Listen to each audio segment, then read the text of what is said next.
The CEO Diaries, powered by Harper Ellis Hair Co. Welcome back to another episode of the CEO Diaries. I'm super excited to still be hosting, and I have... Come on, it's my intro now. So, I have a lot of personal questions for Tara today. These aren't as much business. Some of them maybe, but these are a little bit more of her personal life. She does try to hide that one from you, so we're going to expose those today. So are you ready to get started? Let's go. Okay, so in the last episode, you told us about a real estate situation you have going on. Can you tell us more about that? And why is a hairdresser getting into being a real estate agent? Well, I just want to switch careers completely. Okay, I'm for Newsflash. it. Just kidding.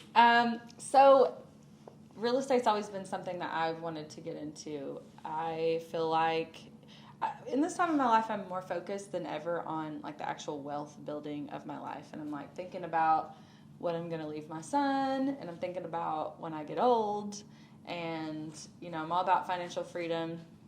If you guys are hearing my dogs move around in the background, it's it's bring your dogs to work day because they have to go to the groomer in a minute, so just bear with me here. Oh, she's like, excuse you. So, I'm really thinking about the future, and honestly, it's something we all should be doing. Yeah. And I think that we don't do it enough, especially hairdressers. I cannot tell you guys how many hairdressers that I coach that have zero plan for just a simple retirement. Mm-hmm. And you guys, what I mean by simple retirement is like just survival after a certain age, especially being a hairdresser. It's not something that you can do long term, and I don't know very many hairdressers that are 100 years old and still doing hair. No. Now, maybe we will, I don't know. But probably not. And so what I'm trying to say is, more now than ever, I am really focused on the future, but I don't want that to get lost in, how I started was building this badass business behind the chair. Mm-hmm. And that's what gave me the money to start Harper Ellis Hair Co. Mm-hmm.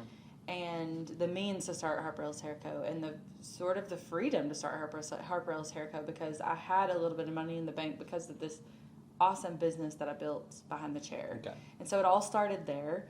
And, getting into real estate is something that I've always wanted to do. Mm-hmm. I've always wanted to do mainly just multifamily. And that's just where I feel like the money's at, if you want to be honest. And so about 6 months ago, I set a goal, and it was actually a 3-year goal. So this goes to show you guys, sometimes when you set goals, they're way too small. My 3-year goal was to have a 7-figure real estate portfolio. Yeah. And in 30 days, I will have a 7-figure, I can't even say it because it's hard to say, a 7-figure real estate portfolio. And so that's amazing. It took me 6 months or less. And so, when I made this goal, I was like, how am I going to make this happen? Because, it requires sometimes cash and research and finding the right properties and stuff like that. And I just kind of set my mind to it. I spent my free time in doing, research. And so, here we are. I'm now a real estate girly. Wow. Hold on. I have dog hair in my mouth. So sorry. Moving on. So, I think that, that is the kind of the innovation of the future with like business. Personally, is I don't think that we should always like stick to one stream of income on anything. I think that multifaceted, streams of income is like the key to it. But like you said, I do agree with you that, being a hairdresser like is a very good place to start with getting your foot in the door. Because, just like you've taught me, it's like, you are doing hair, but you're also meeting people. Mm-hmm. So, like, what other, and, like, everyone trusts their hairdresser. Yeah. So, like, why not make all those connections while you're a hairdresser and then turn it into a business operation later on? I'm just saying. Totally. Give you some free advice. Totally. Anyway, moving on. And, like, one of the people that I've been, it's been helping me get into this real estate forefront is actually one of our clients. Yeah. She's now your client, but they've been long-term friends of ours and clients, and so, that's what's the beauty about standing behind the chair is you get to make relationships with these people, and then, gosh, they're going to turn into something bigger if you allow it. But some of you guys are just going to step back. I do mean this with love, but some of you guys are going to step back and you're never going to transform those relationships into anything. You're just going to ride along and see what happens, and you're going to wake up and you're going to be 65 and you're going to wish that you hadn't. So yeah, I agree. So, you know, I can imagine that, you know, now that you're a real estate girly and a CEO. Can I put that in my bio on Instagram? You know, a hairstylist and, you know, everything under the sun. I really don't know what you're not, you know. I'm not a whale trainer at SeaWorld. That was her dream. That was my first dream. In case you guys didn't know, I wanted to swim with the killer whales, and you know, sounds smart now. But I wanted to be a whale trainer. I even applied for like a summer internship at SeaWorld, and then Blackfish came out, and now, like, you know, the poor little killer whale that died the other day, not little, but you know what I mean. It was just sad. I would never do that these days, but when I was 7 years old and I saw these whale trainers fly up in the air at SeaWorld and come back, I'm like, oh, that is what I want to be. That is it. You know, sometimes we all have crush dreams, but some of them are best unanswered, you know? Exactly. It's fun. But, you know, with all of that, it's very a reasonable idea to assume, or maybe not assume, I guess it's never good to assume, but, like, does that affect your marriage any? Oh, my marriage. My marriage is, I think, you know, at the end of the day, like, it's as much work as my businesses are. And I think that's where people get it twisted. Like, you know, now, on the forefront of that, like, finding a great person and finding someone that sees the same vision as you, that's step one. You sometimes can't change that. Like, if you pick the wrong person, I don't know what you're going to do from here. I've actually done that before. I've picked the total wrong person. And so the reality of it is it's just so much work. And I feel like Josh and I are in this. We talked about this the other night. We're in this, like, roommate phase almost, where you're like, you know, high five. You know, here's the kid, pass him off, because actually Josh, you know, is starting a business of his own right now. And so it's a juggling act. But, you know, like, could my marriage be better? Always. Like, you know, it really could. Right now, are we in a season where I sometimes want to absolutely kill him all the time? You saw us bickering this morning in my office. I may have been in the middle of it. I'm going to go. I got to go. The good thing about it is, you know, Josh handles it so well, and he's like, I know, you know, he's like, I get on her nerves, and I'm sure I get on his nerves. He's just nicer than I am. Yeah. And so he don't tell me where I'm like, dude, you've got to straighten up. But long story short, I mean, marriage could also always be better. I'm really excited. We're just in this building season of life, and I'm looking forward to that. And I'm not saying I'm passing it away. I want to do it now. But I'm looking forward to that season of life where we get to, like, invest into each other. Because right now we're investing more into the life so that later when we decide to date again, we are, like, rich as and we don't have any worries other than, like, let's go make out on the beach somewhere, Josh. And so, you know, it's just seasons of life, and I think that if you embrace the season and just understand, you're both on the same page, I think that's what helps a lot. So it's not perfect. I do miss him some nights when I have a 2-year-old in between us, and, you know, that's just the reality of our life right now. So I love that. Because, I mean, you know, we all see it. Like, he's such a big supporter. He's such a big fan. I will say, and I'm just going to call you out on this one, it's like we don't see him a lot on Instagram. And I'm going to say this also. I've seen your statistics, and I know it performs very well when he's on there. So why do we not see more of Josh Harville on Instagram? The reality is social media makes me money, and Josh, he does make me money. Now that he's got this new business, I'm like, I fulfilled my long-term dream of having a sugar daddy. Yeah. Now he's my sugar daddy. And I'm just kidding. But, you know, when I post Josh, it doesn't make me money. When I post a class, that makes me money. So I love that.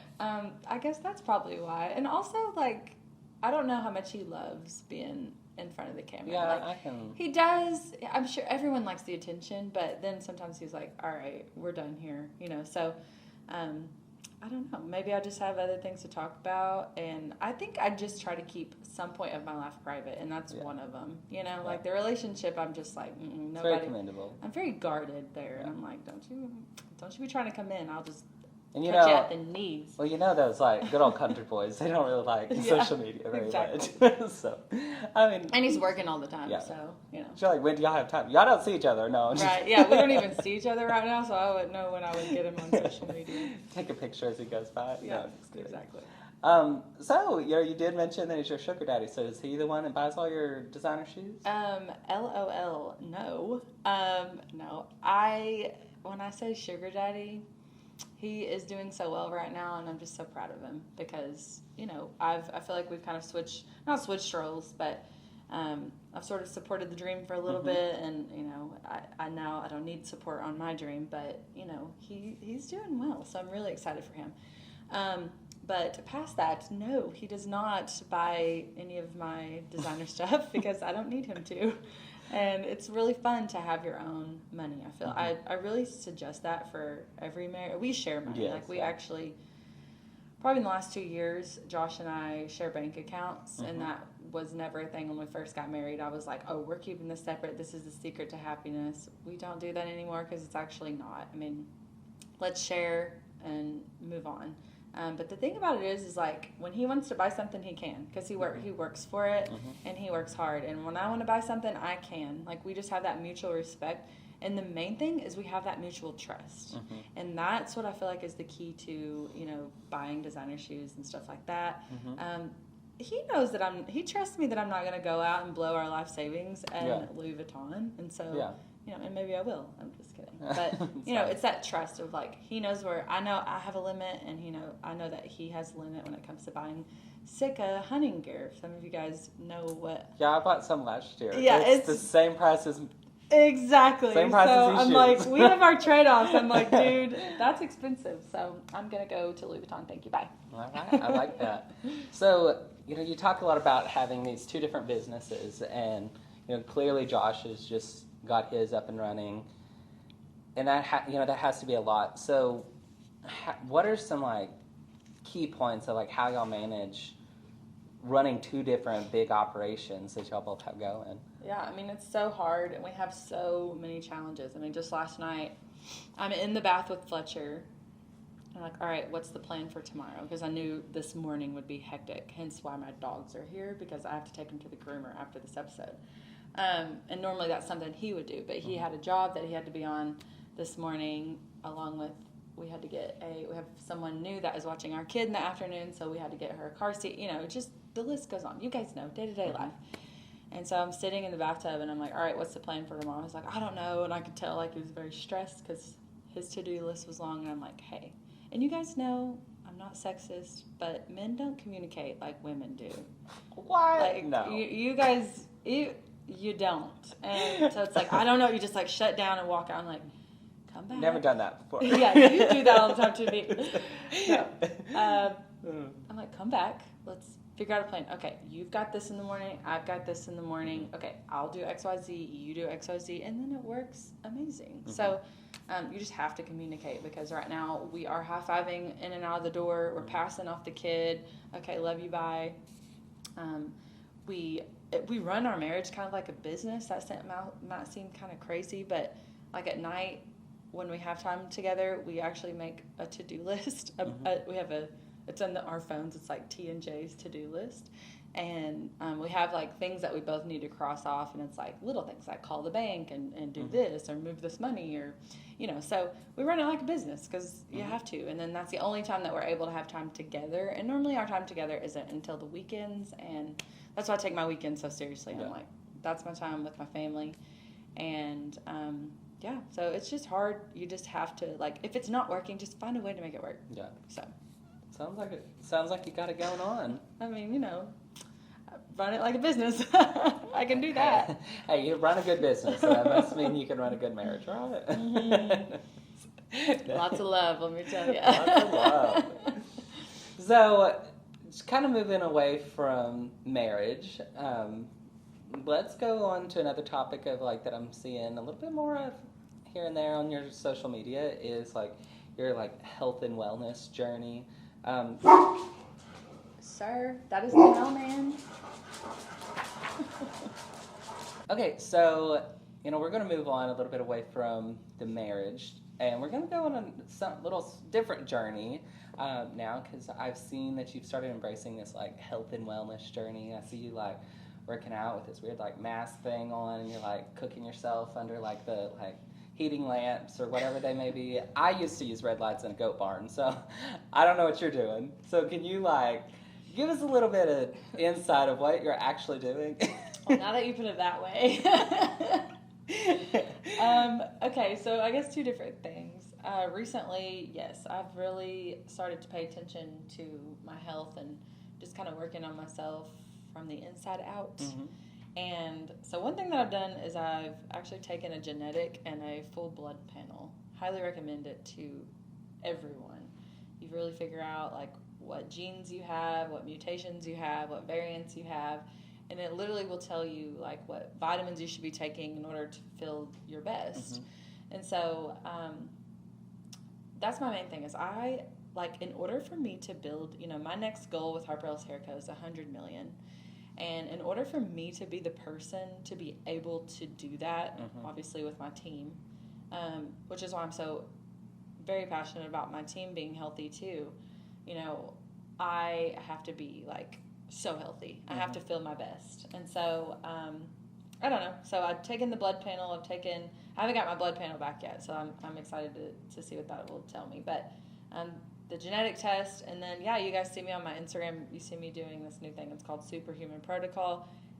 If we had a whole episode, I might could tell you guys about it. Yeah. Do your research. Look it up. It's like amazing. It's basically taking, 3 natural variants from the earth and basically curing yourself. You could call it curing. I don't think that's what they claim, but they could. But the curing yourself from the inside out. And so it's kind of amazing. I honestly feel really great. And I don't know. I'm really obsessed with like taking care. I want to live forever. Yeah. I'm immortal. Okay. Just kidding. I want to be immortal. Yeah. I want to be this like 95-year-old, and I just want to be like, people think I'm crazy, superhuman, and just taking care of my body and living off all my hundreds of millions of dollars. I love that. I just have this vision. So I want to live to be old. So I'm taking care of myself. Well, you got your goat lamps. Those are red lights. Thank you. They're red light as Yes. well. I'm just kidding. Call me an animal. I don't care. It's so funny. But yeah, I will say, since we don't really have the time to talk about it right now, but we did have like a midnight conversation about this when we were on a business trip a while back, and it was super cool. Like, I thought she was crazy until she told me all of this. I'm kind of on board. But I'm just got to go to her house to do it. I think that we were having this talk over like a whole bottle of wine. Maybe. Really taking care of ourselves. Yeah. But it's kind of fascinating. Talking about how healthy we are. Yeah, we're so healthy. Sometimes you just got to have a glass moment or a bottle of wine. Yeah. But do your research. It's called Superhuman Protocol. It's incredible. And then just figure out listen to your body. Figure out what your body needs and go from there. One thing that I'll mention in case some of you health nuts that are listening to this or soon to be health nuts, I have the MTHFR gene, and so if any of you guys have that or figure that out, message me so we can chat, because I'm in this deep rabbit hole, and that gene basically tells my body can't process folic acid or really gluten, and so it's just interesting because that's in everything that we eat. And so if you continue to put it inside your body without taking the right supplements to be able to process it, it has some really, really bad long-term effects. And so it can just really F you up, for lack of better words. And so that's what they actually call it, the mother effer gene. It's like MTHFR. Yeah, it's crazy. Okay, I love that. Right? Yeah. And so that's exciting. I know. And so if any of you guys have that or know that you have it, message me, because good thing you have an Aubrey, because she's exactly. the queen of gluten-free, so she can help you out there. Exactly. Just a little bit, exactly. So, we talk about, kind of, your personal life, your physical life. Let's kind of talk about your, connections, I guess, and, your relationships a little bit more. So, kind of how do you manage being a boss, but also be a friend as well? Why don't you answer that? So, from what I see with it is you very much like give us direction. You very much know, like, let us know like what our lane needs to be, but you're also there for us. Mm-hmm. Like, you also care about us, but you also push us to be more than what we naturally would just assume that we could become. Mm-hmm. So I really feel like you do a really great job of being both a friend and a boss, because honestly, like, if you're truly a friend for somebody, you'll be their boss. Right. Like, because like, a lot of the times it's kind of hard to find that motivation for yourself, and to have somebody that can push you and will push you like that, to me, that's the best a friend could ever be. Yeah, totally. I mean, you nailed it. Is exactly what I was gonna say. Is you have to become this person. Mm-hmm. I treat my employees the same way as I do my friends outside of the business, which I can't name any right now. I'm just kidding. I have a few. A couple. These are my friends, yeah. But they're the same. I do have a few, but I treat them the same. And what I mean by that is, I keep people inside of my company that I don't have to like constantly redirect. Mm-hmm. And if I have to constantly redirect you, you're probably not going to stay around long. And, I don't want to babysit anyone, and no one wants to be babysat. And so, that's one thing. And then the other thing is, you guys need to stop being friends that just tell people what they want to hear. Mm-hmm. Like, if you come to me and you're doing something very immoral and you're not doing so, I'm gonna tell you. Like, yeah. And I hope that you would do the same for me. Mm-hmm. And so I think that's where a lot of leaders, or people that are in leadership positions, they get it twisted. Like, stop allowing them to pick up the phone and call you and gossip at night, mm-hmm. especially about people that are inside. Stop allowing that. Like, you guys would never do that because mm-hmm. you don't feel comfortable enough to do that. Mm-hmm. And then it's the same road with you guys. I know that I can't call you and be like, oh, Kirsten, da-da-da-da-da, because you'd be like, whoa, that's my girl. And so I think just like the more that you, and the standard starts with you. Yeah. Like, if you can be the person that you want everyone to be, then it's going to naturally happen. Yeah. And so I don't have to battle that. I'm not like, because he also knows if he like, I don't know, went broke tomorrow, mm-hmm. and you called and needed, or not even that, Bree was mean to you. Yeah. You could probably, yeah, right. Never. But you could call me and be like, I don't know what to do, and yeah. I would try to assist you. I'm probably not going to tell you what you want to hear, but I'm gonna. She'd probably say it's my fault. I would probably tell you it's your fault. If you've met my wife, right. You know it's my fault, not hers. Right. So, but I would be that way with anybody. That's friends, yeah. family, and all things. So as long as you're like who you need to be to your core. That comes easy. That's not, and you know what? Like, we still go out and we mm-hmm. like have our fun. The other night we were out in Malibu. Yeah. We all, I think you, me, and Kirsten drank a bottle of wine and had our. But like, we woke up the next day and it was business. Yes. And we don't get that twisted. Like, there's no lanes that are crossed in there, because we're just who we are to the core, and we can do both. Mm-hmm. I mean, we can go out and have fun, and we can also get to work the next day. Yeah. We know when to switch it on and off. And so if you set that example, your team will also follow suit. And, we've had some people inside of our business before that has been extremely toxic in that situation. Mm-hmm. And, and it's ruined, and not ruined, but it's really tampered with the image of how the leadership should go. Yeah. And so it starts with you. Like, if those paths are getting crossed and it's a little bit sticky, it's because you are not being the person mm-hmm. that you need to be in a leadership position. So I couldn't agree more. Yeah. So can we talk about like what your biggest regret and biggest accomplishment are in your personal life? Oh, my personal life. I'm switching that one up on you. I was like, my biggest accomplishment, I'll start there, is I've built this life personally that I have so much freedom. Mm-hmm. Like, I can like stand up for the values that I have, and I can do things with my family that I want to do and not have to worry about the price tag. I can, I don't want to ever, and I probably should more often, but I can take off work when I want to, and I can, go and do things that I want to do. And it's just this sense of freedom inside of, and then I've not just created it with me, because I think that's where a lot of people go wrong in their personal lives, is they like create it within yourself, but then you don't allow your spouse to have the same freedom, and your children, and you know, all these things. And so I have actually created that freedom throughout my whole family dynamic. Like, we all have that freedom, and I think that's my biggest accomplishment, because it has created such a healthy environment and space for us, and I wouldn't trade that for the world, because I grew up totally different. You know, I grew up with parents that had, you know, jobs that, you know, maybe sometimes we were living paycheck to paycheck, and it was just a total different dynamic. I had a great childhood. My parents are the reason why I am the way I am now, but the freedom, so yeah. And then my biggest regret is I wish that I would have started earlier. Like, you know, you guys, I look at you and I look at Kirsten, you guys started this, it's almost like you figured it out really early. We had a great mentor. Well, so. Yeah, thankfully I'd kind of got my head a little bit screwed on a tiny bit straight before you guys came along. But, you know, I wish that there was a time in my life where I worried about things that just so were not important. I just wanted to be accepted, and I just wanted to be loved so bad. And not that I have, like my parents always loved me. I know that there's probably trauma around that somewhere. I have no idea where, honestly. That's how I deal with trauma, is I just bury it.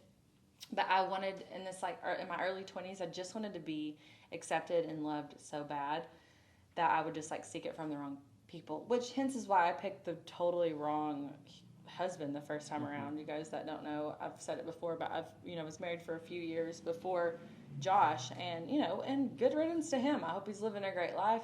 We just weren't good for each other. He was very unmotivated, and I always had this like fire burning inside me to do more. And from what I hear from hearsay, he's still unmotivated, and it's been 10 years. And so we just never would have worked, because like I am going to work my ass off for what I want in life, because I'm not accepting normal. I'm not accepting average. And so my biggest regret is I wish that I would have started earlier and woke up and was like, stop caring about the things that aren't important and like get to work, because I would be even further than I am now. So I fully agree with that. I just think you'd be like the queen of some country by now, That would be nice. Genovia. So, a lot of the things that you do, like there's so much about you, but like what is like a characteristic, like one characteristic about yourself that you want everyone to know that you think is what leads you to be who you are, what you are, where you've come? What is that characteristic? I would say the one thing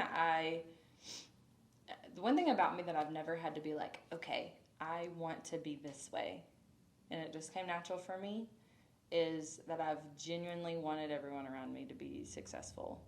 And I've saw a side of that where I took the competition out of it, because it's not competition. And I was born that way. Like I was born wanting everyone around me to live a life that they want to live. And honestly, that's been like my key to success, because the more that I build up everyone around me, the more that I go up. And so I think that's the aspect about success that a lot of people, it might work for a little while, but I know people that have like started these business ventures, and like they to the core are not that way. They to the core are so disturbed in here that their businesses have failed, and I've watched them fall apart because their intentions weren't right. And so I thank God every day that He put that on my heart, that I was like, I want everybody around me to do great, because can you imagine if you're in a room full of people that are doing amazing? Yeah. Like, or then imagine yourself walking to a room of like people that are just doing piss poor in their life. Yeah. Like, imagine the different, just immediate. Like you could almost bounce from room to room, and just like imagine the way your heart and the way you feel. And so I don't know. I just thank God every day that He put that naturally on my heart, because I never had to learn that, or I never had to do some soul searching of like, oh, do I want people to win? No, I really do. So that's it. So if there's one thing in your life right now that you're struggling with, what would that be? Everything. I'm just kidding. Time management. There's just not enough hours in the day. Mm-mm. And I feel like I do a really good job at scheduling out my day, and I am to this point where I desperately, and I'm doing better, and I'm working on it. It just is a process. It doesn't happen overnight. I need to like dish more things off to people. But I have a hard time doing that because I like love what I do, and it's hard to be like, okay, I need to hand that off, or the control freak in me. And so I right now have too many things to do on my list. And so time management, and then I'm in this like phase of growth where I, at the end of the day, I'm still a human, and I like worry that my team and the people around me are not going to grow with me. And that hurts my heart because I love everyone so much, and I just know that like it will happen, and some people won't go with me, and I want everybody to go with me because I know that the other side of this insane hard work that we're doing right now in this phase that we're in is going to be really awesome. And so I stress about that because I'm like, they're so capable, so I don't know. So we talked to, and this is, really out there, and I know you might not be prepared for this, but, the other day we talked about kind of like the percentages of fallout in success. Can you talk a little bit about that?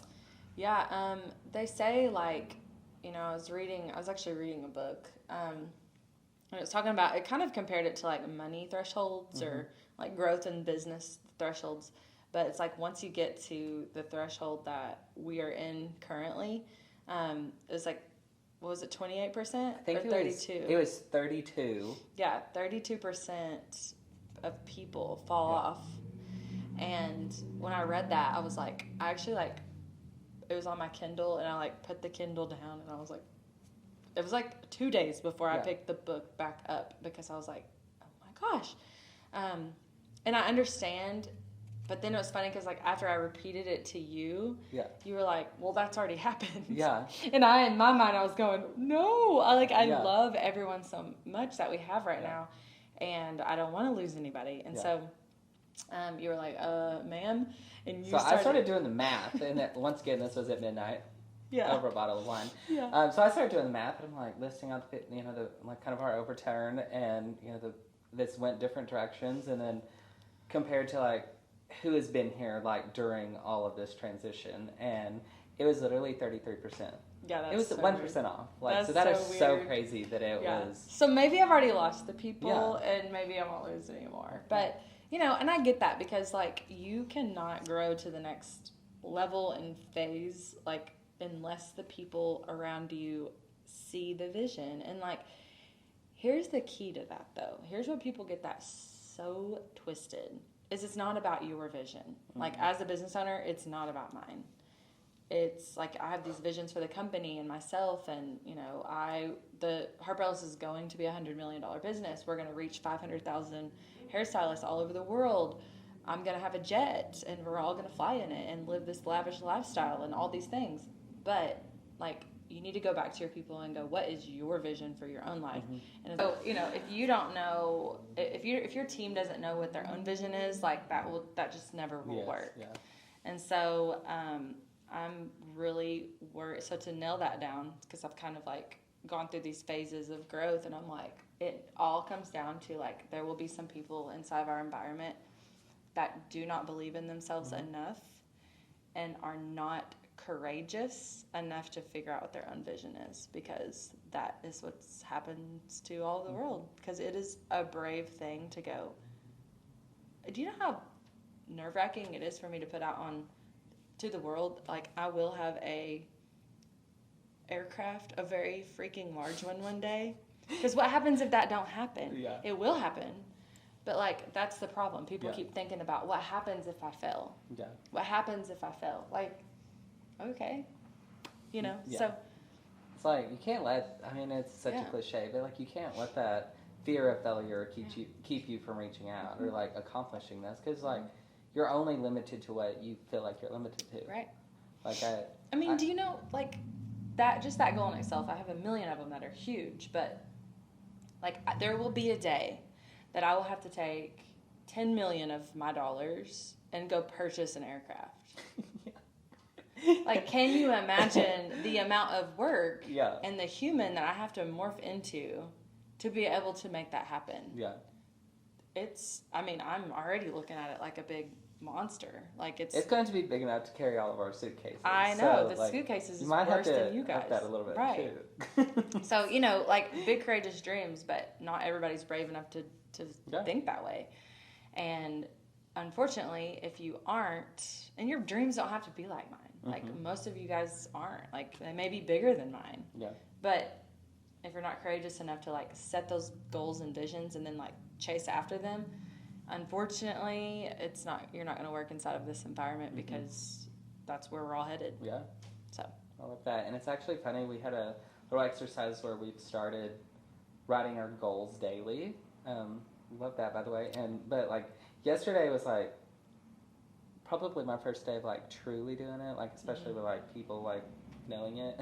Yeah. It's on the window over there? It is on the window over there. But fun fact, the moment I got home, it all changed. So like, it's some of it changed, but totally realized I was like undershooting myself. So like, there's one of those that you're a little like, what is that? Like, just know it's like doubled. So yeah, I love that. That's the thing. Like I write down my goals every single day, and sometimes, if not once a week, twice a week, they evolve. Like I get either really like more specific on what the things that I want, or they grow. So, yeah. Because I got a goal right now, and we'll talk about it later. But I definitely have a goal now. So. Well, tell us what it is. You You can't do that because then people are going to be like, it involves other people. So. Okay. Talk about it later. Okay, so there's so just so I can put it out there, basically, I want to be able to give back to someone that has given everything to me. So I want to do what I think is going to solve all those problems and that they may or may not be having, and I just want to give the gift of life back to them that they give to me. I love that. Now I want to know who it is and what you're doing, but we can talk about it later. I love that. So. Okay. That's my new goal. So you've seen an animal before. No, you just wait. I love that. Okay. Okay, so what do you think the world will look like in 5 years? The world or my world? All of the worlds. So here's my thing on that. I think this is an interesting thought because I had this the other day, and it actually stemmed from it was like a Facebook post I saw, and it was like, the way our world is going, whatever else it said. And I was like, I get it. Like, we all got problems. Like, this world is asinine. Like, sometimes when I really open the curtain and look into what's happening in this world, I'm like, oh my God, close it back up, leave. But here's my thing on that. Like, you have the power to narrate what your world is going to look like. I don't care how bad the economy is going to get. That's not one of my concerns. I'm not scared of that. Because my economy, like, this economy is just going up. Like, I am my own president. I'm my own government. Call me crazy. It's just how I feel. Yeah. And, I don't care what this world is doing. I do care. Because that's another talk for another day. But what I'm trying to say is, like, I know that no matter how bad this economy is going to get, I am in control of it. I'm in control of my world. And so in 5 years, let's just say what my world is going to look like. By then, we will have reached at least half of our goal of, 250,000 hairstylists all over the world. I will be then probably generating really, really, really large incomes for other people around me. And we'll be just growing. People will be like kind of freaking out about what we're doing, especially just inside of our industry. but really just in the world in general, because I have dreams that go outside of our industry. I want to work with hairdressers, but I also want to work with people. And so that's what my world's going to be looking like. I'm on this like quest I want to help people. I want to help people think differently, live differently, be different. And that's my quest. And so in 5 years, people are going to be like, that woman, I'm going to follow her because not just on Instagram, in life, because I want to think like her. So, yeah. And I'm going to have my jet in 5 years. And I'm going to be right there with you. And they're going to be really, and I'll style your hair on it. Everybody but Coach Casey is invited on my jet. Yeah. And the reason why he is not invited is because he is my naysayer on that dream. He's like, why would you do that? You could just like charter, it'd be cheaper. I'm like, you can't you put have your fun logo eating your on pretzels. face on the side of it. Right. Yeah. You have fun eating your pretzels, sir, on your Southwest flight, because you will not be on my jet. No. With our Dom Perignon and go into Vegas. I'll meet you there. Louis Vuitton slippers. I will actually not pick you up at the airport. You get to Uber. Okay, so on your stories yesterday, you talked about a little launchy launch that is coming up. Love the way I just said that, actually. So can you give us a little bit of insight of this launch that is coming in 2024? Kind of. I can't give everything, but with Harper Ellis, I feel like here's what we've done in the past. Like, we've offered the education that we know provides a ton of value. Definitely not charging probably accordingly to, like, depending on or considering the amount of value that we give in our classes. And that's been okay with me. The main thing about Harper Ellis is I always want to be very ethical behind all of our decisions. And so I think in this past year, I've sort of taken a step back. We were on tour last year. We did all these crazy things. This year, we've had, classes and we've hosted them here at headquarters, which has been so amazing. But I've taken a step back and I've put myself in the shoes of our customers. And I've really, asked myself, like, what would serve those people the best? And so 2024, we're launching something. And let's just say, you could say that it's kind of a roadmap for everyone, no matter what your goals are. No matter if your goals are to be an extremely successful hairdresser behind the chair, make a ton of money, get that money, put it in investments, or your goals are to build a business like we have, like Harper Ellis, just like it. And when I say just like it, one that scales to millions and millions of dollars, your goal could be to educate with Harper Ellis Hair Co. So what I'm trying to say is no matter what your goals are, we have basically a put on paper roadmap for you and something that will serve you so well for very, very, very ethical pricing. And because here's the thing, if my goals truly are to change the lives of 500,000 hairdressers, that's where I have to start. And I have to be so ethical behind every decision that I make because it's not about me. The things that I want will come. I'm not worried about that. So in 2024, we're launching something that the industry is going to freak out over. And honestly, I'm freaking out over. And I know... Hey, I mean, after our meeting over it, I'm like, well, lots of work. It's going to be lots of work. But I'm so pumped. Yeah. Like, I am so ready to be there, as a part of all that, because it is going to change so many lives. Right. It's something that the industry has never seen. It's brand new. It's not something that... there's nothing out there like it. And so the cool thing about this is no one can copy us. And the reason why is because no one is us and no one has the information that we have. Yeah.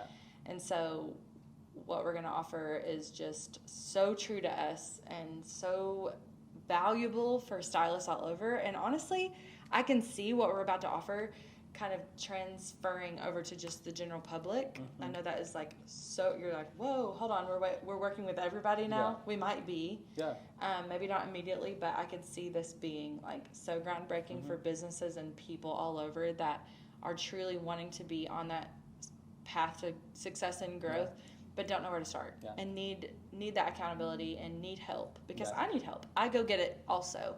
And so I am so excited. Yeah, I'm so pumped. Yeah, I'm really excited. Well, I hate to cut you off here. However, I got to take my dogs to the groomer. You got to go. So this is a wrap on another episode of the CEO Diaries. Thank and you. we will see you next time. Yep, see you next time. Bye.